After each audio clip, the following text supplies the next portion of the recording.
Nah,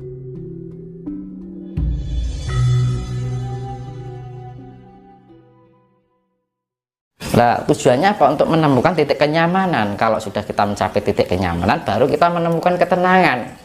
Kalau sudah tenang, baru menemukan titik keseimbangan.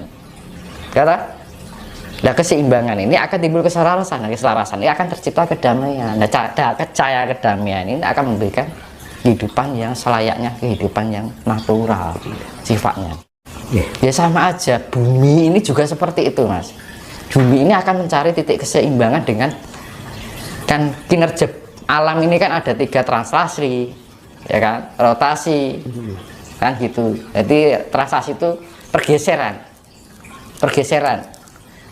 rotasi itu perputaran, dan yang namanya refleksi itu mencari titik nyaman itu tadi. Ya kita kan sama aja, kita geser mencari ya pergerakan. Nah itu tadi translasi. refleksi secara otomatis. Nah ketika bumi itu mengalami itu kan otomatis akan mempengaruhi kehidupan yang ada di permukaannya, ya kan. Nah makanya segala hal yang sifatnya merugikan itu akan dimurnikan atau disempurnakan dalam sifatnya adalah pembersihan secara ragawi atau fisik, tapi metafisiknya dia akan ya itu tadi. Break dulu. Oke, terima kasih untuk waktu yang diberikan Mas Tinus. Saya termasuk orang yang mengapresiasi apa yang disampaikan Mas Tinus tadi. Ingin berusaha memberikan kontribusi untuk mencerahkan, entah itu sedikit atau banyak, buat Nusantara kita ini, Indonesia. Yang jadi pertanyaan, apa yang ada di Indonesia ini, terutama agama-agama ini, tidak bisa mewakili atau menjadikan masyarakat atau rakyat kita itu menjadi tercerahkan? Kok harus masih digali lagi atau di-upgrade lagi? Pripun tanggapannya Mas Tinus? Ya intinya pokoknya jangan terpenjara dogma itu. Boleh kita punya identitas dengan sebuah ajaran tertentu, tapi jangan sampai dengan ajaran itu membatasi pola pikir kita untuk bisa berkembang, gitu kan. Karena memang dunia ini sangat luas, bahkan masih ada kehidupan di luar bumi. Nah dengan adanya ajaran-ajaran yang sekarang itu hanya sebuah pengetahuan yang sifatnya penjabaran yang sifatnya mentah, tidak dicerna dengan matang gitu.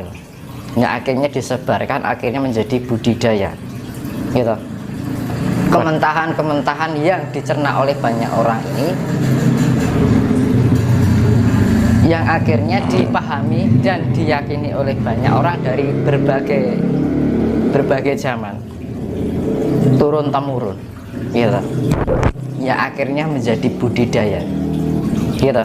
Sebenarnya kan budidaya itu artinya kan menjadi budidaya akhirnya budidaya sesuatu yang sifatnya hal yang mentah, pengetahuan yang mentah itu tadi.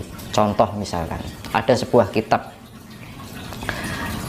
ini ada karena gini, dahulu orang zaman dahulu membuat sebuah kitab atau sastra kuno itu penuh dengan kiasan. Namun yang saya maksud dengan pengetahuan mentah itu artinya mereka hanya mengartikan secara mentah, jadi tidak memaknai esensinya dari setiap kiasan kata dari entah itu dari kitab, entah itu dari sastra kuno. Padahal di situ itu banyak kiasan yang sangat jarang diketahui oleh orang sekarang. Makanya kan orang Jawa itu kan lebih seneng ngoncei gitu loh. Mengupas sesuatu tidak hanya modal percaya. Makanya kan saya pernah bilang yang namanya pengetahuan itu kalau bisa ojo tembung jari nih gitu loh. Misalkan kita mendapatkan literasi nih gitu, tapi setidaknya literasi itu kita analisa dulu, jangan hanya langsung diterima dengan mentah dan langsung dipercayai. Artinya kan mencerna atau menelan dengan mentah, akhirnya menjadi suatu keyakinan. Apalagi misalkan ini orang ini misalkan dari orang tuanya atau dari ulama, misalkan dari suatu keagamaan, mereka mempercayai apa yang dikatakan seorang ulama ataupun dari keluarga sendiri, yaitu orang tua kita sendiri mendidik dengan seperti itu, akhirnya menjadi suatu budidaya yang harus ia yakini. Kalau mereka terlepas dari itu, maka dia akan merasa bersalah, timbul rasa kesalahan. Terus itu tadi. apakah para pemuka agama itu tidak menyadari hal itu? Nah, karena sudah turun-temurun, Pak. Jadi gini, yang ini namanya, contoh ini ya, misalkan yang namanya pemuka agama paling tidak itu ada penilaian seseorang atau banyak orang sehingga dia dijadikan sosok seorang pemimpin atau pemuka dalam suatu agama. Saya kira orang yang sudah ditempatkan dalam posisi yang seperti itu seharusnya, nah itu yang jadi pertanyaan, seharusnya kan bisa memahami seharusnya masalah itu. Nah, kan di Indonesia ini ada 6 agama yang diakui oleh pemerintah.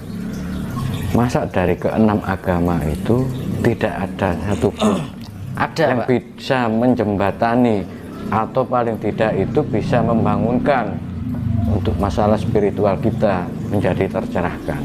Nah, makanya tadi saya bilang, ketika kita memiliki suatu identitas dari ajaran tertentu, tapi dengan adanya identitas yang kita miliki itu jangan membatasi pengetahuan kita untuk belajar tentang luasnya jagat raya ini, karena kehidupan ini, jagat semesta ini adalah berisi tentang pengetahuan tentang kehidupan, ya kan.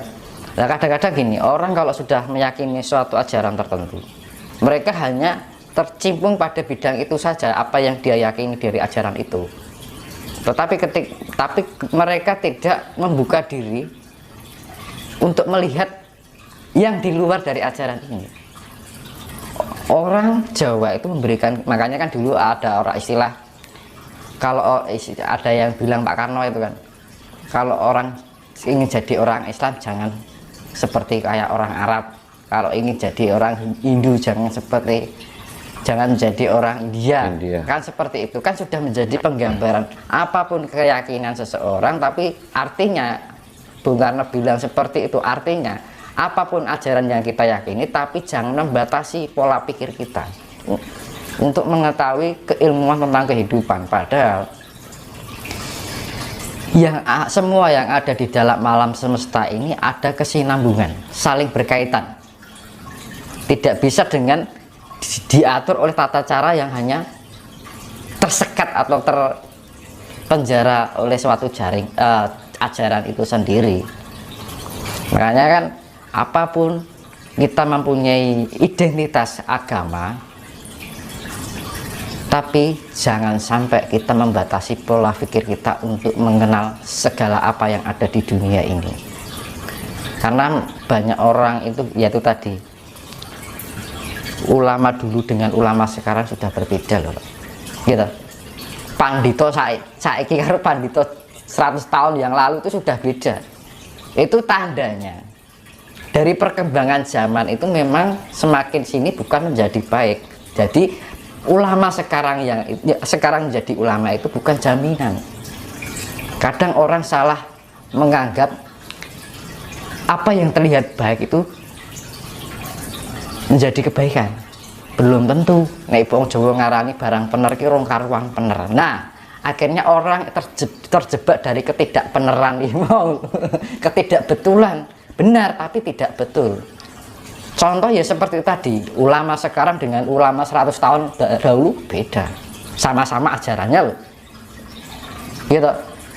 Iya, kalau ngomong untuk masalah membangkitkan sisi spiritualnya, padahal sebenarnya spiritual itu adalah isi bagian daripada agama itu sendiri. Jadi seharusnya orang yang sudah beragama itu seharusnya otomatis spiritualnya sudah meningkat atau sudah tumbuh kesadarannya. Tapi pada praktek dan kenyataannya yang ada di bumi ini, dunia ini sekarang kan tidak gitu. Terus kita apa yang harus kita lakukan? Paling tidak itu untuk mulailah menanam, melangkah untuk menuju hal itu. Gimana Mas?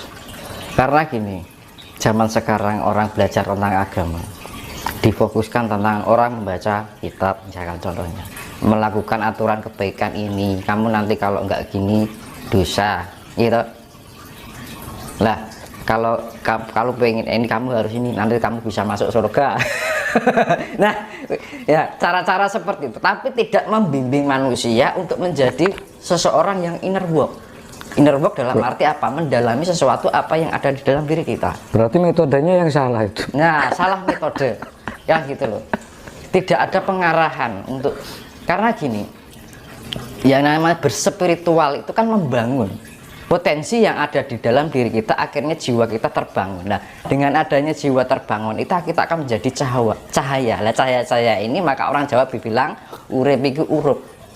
Di dalam kehidupan ini kita bisa memberikan terang di alam semesta ini, bahkan sesama kita, semua isinya di alam semesta ini. Tetapi yang terjadi karena terikat itu tadi, terpenjara oleh sebuah aturan tapi tidak menganalisa kebenaran. Contoh misalkan seorang profesor gitu, padahal mempunyai daya intelektualitas yang tinggi, IQ yang tinggi, namun ketika dihadapi tentang kepercayaan, aturan kepercayaan, langsung otaknya langsung dol kan gitu, langsung nggak berjalan. Seharusnya dia bisa berpikir, menganalisa kebenaran tentang kehidupan, realitas kehidupan ini harus sesuai dengan fakta-fakta yang ada, penelitian atau penganalisaan apakah benar.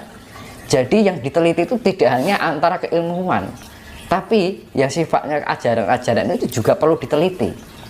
Jadi orang modal percaya gitu loh. Kemudian ilmu copy paste kan seperti itu maksudnya. Misalkan kita menerima literasi, ya kita analisa dulu artinya apa, maknanya apa, secara apa yang namanya di dalam suatu pengetahuan itu pasti ada sesuatu yang tersirat. Nah kadang-kadang kita tidak mengolah itu, dan itu masih ada pengolahan secara diri. Kalau orang Jawa yang dibilang samadhi. Orang kalau berdoa tanpa kita melakukan pengolahan di dalam samadhi itu sama juga bohong. Karena apa? Tidak ada keseimbangan. Kita hanya melakukan baik, tapi segala apa yang kebaikan kita lakukan itu hanya dilakukan atas alam bawah sadar. Lah tujuannya orang samadhi atau meditasi kan bedanya. Samadhi kan bahasa Jawa. Kalau bahasa Indonesia, bahasa sekarang kan meditasi. Itu mengetahui, memahami pengolahan segala kinerja. Oh, aku itu punya indera kelima ini. Indera kelima ini nek mlebu kuping, bar mlebu kuping mlebu utek, lagi ning ati. Orang mungkin iki langsung nih, makanya setiap indera itu dekat dengan otak. Diterima ke memori, baru masuk diproses. Kita analisa, kita filosofikan apa kandungan makna yang informasi yang masuk dari indera-indera kita ini. Nah, dengan bimbingan-bimbingan itu kan nggak ada, hanya berdoa, pokoknya aku percaya karo Gusti Allah, saya percaya padamu ya Allah, namanya kan percaya padamu itu Tuhan, apa cukup ngono kuwi, apa wong ngadep Tuhan itu modal lambe kan gitu kan. Ya, betul. Nah kita harus ada membangkitkan potensi